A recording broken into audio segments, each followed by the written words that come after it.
So, as we have discussed about fundamental analysis in the previous slide, now I would like to discuss about technical analysis.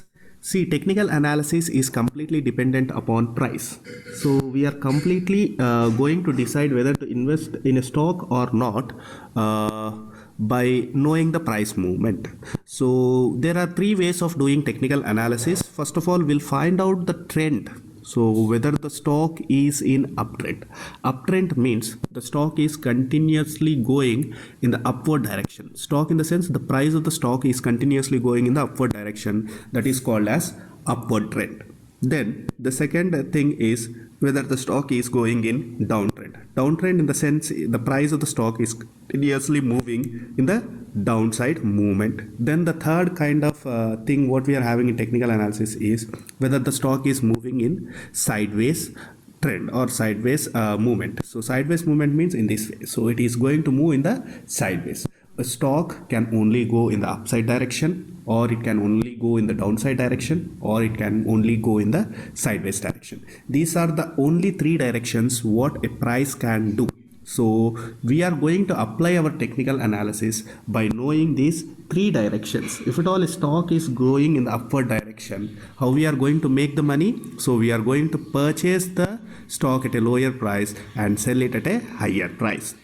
If at all it is going in the downward direction, what we are going to do? We are going to sell it now, and when the stock comes to the lowest price, then we are going to purchase it at the lowest price. So in this way we are going to make money in the downward direction. Then finally in the sideways direction, you need some expertise to invest when the market is moving in sideways direction.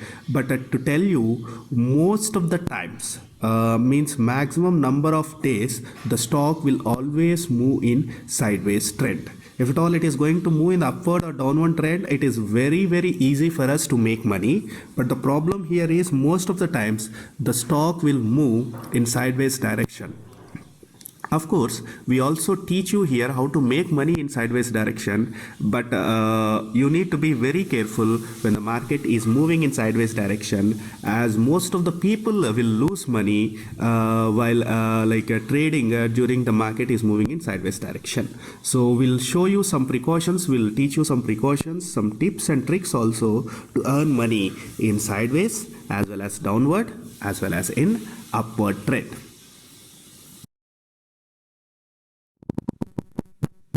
In the previous session, in the last class, we have discussed what is the reason for increase in prices and decrease in prices in the stock market.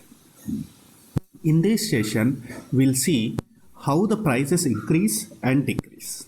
Okay, so we have already known the reason. Now we'll see the price mechanism in the stock markets, how they are going to increase and how they are going to decrease. So first, suppose if you see this table, first of all, let us assume there are buy orders of 50 for a share whose price is 100, and there are sell orders of 25 at price 100. Getting my point here? So 50 shares, there are some people who are ready to purchase 50 shares of a particular company at a price of 100 rupees, and there are some people who are ready to sell 25 shares of that company at a price 100. So what happens here? So these 25 people will sell their shares to 50 buy orders. So obviously 25 people will sell, and the remaining 25 orders will be cleared, and 25 orders will be there at 100 rupees. So 25 people are ready to purchase at 100 rupees, but there is no one to sell them at 100 rupees that particular share. So what happens here? So the 25 people will wait, and they'll see that there are some sellers at 101 rupees that particular share. So what they'll do is, these 25 people, so there is only 1 rupee gap, so they'll be ready to purchase the share at 101. So these 25 people will purchase the shares at 101, and let us assume at 101 there are 100 shares are there for selling. when 100 shares are there for selling, so once the 25 people have purchased, so how many people will be there? Only 75 people or 75 sellers will be there, and these 75 sellers will be ready to sell that shares at 101. As price has increased from 100 to 101 and people are in bullish mode in the sense like they are ready to purchase the shares at higher prices as the demand is more for the shares. What they'll do is, now this 101, when the price has reached 101, 100 more number of buyers come into the market. So there are 75 people are sellers and 100 more number of buyers will come. And when 100 more number of buyers will come, like 75 sellers, 75 buyers will get the trade, the 25 people will be remaining, so for their buy orders to get executed. So here the 25 people will be ready to purchase it 101. They'll wait and wait and wait, and they'll be ready to purchase it at 102. So exactly 25 sell orders are there, or the people are willing to sell 25 shares exactly at 102. So 25 it will become 0. Now afterwards at 102 there will get 60 people to sell and 50 people to buy. So what is happening here? Till now on the buy side there was more number of orders, and till now there was on the sell side less number of orders. Once it reached 102, there are more number of people on the sell side and there are less number of people on the buy side.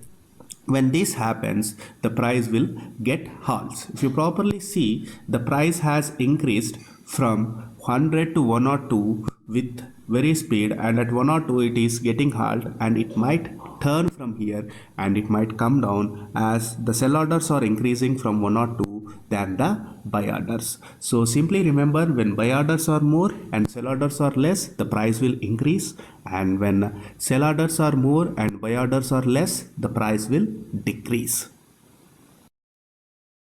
Now in the similar way, we'll see how the prices fall in the stock market. Suppose at 102 price, so we got how many?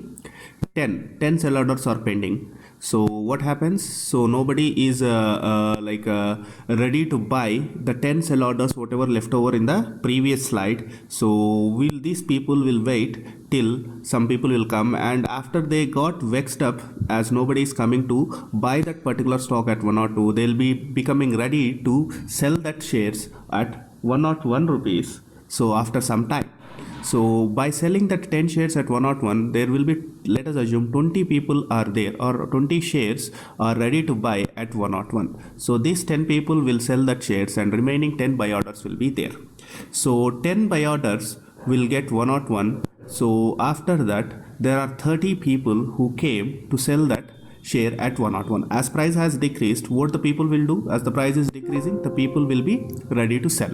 So these people, what they'll do is they'll sell at 101, and these 10 people will be gone and 20 people will be ready to sell at 101. These people will be vexed off after waiting a long time, and these 20 people will be ready to sell at 100 rupees, where 50 people are ready to buy that same share at 100 rupees. Then after deducting these 20 from the 50 shares, you will be having 30 shares remaining on the buy side at 100 rupees. This 30 side, as the price is decreasing, these 30 people will also get some buyers at 100 rupees, and they'll reach what? 20 people will be there here, and here we'll get what? 10 people 100 rupees, and the remaining 100 rupees will be what? So if you see here, the buy orders are increasing gradually. So here the sell orders at the end, it has reached an halt. So the price has completely decreased from the top to the bottom. Why? Because there are more sell orders at the starting, at the end it came to an halt. Okay, so again I am telling, when buy orders are more and sell orders are less, the price will increase. When sell orders are more and buy orders are less, the price will decrease. That is the main thing what you should remember.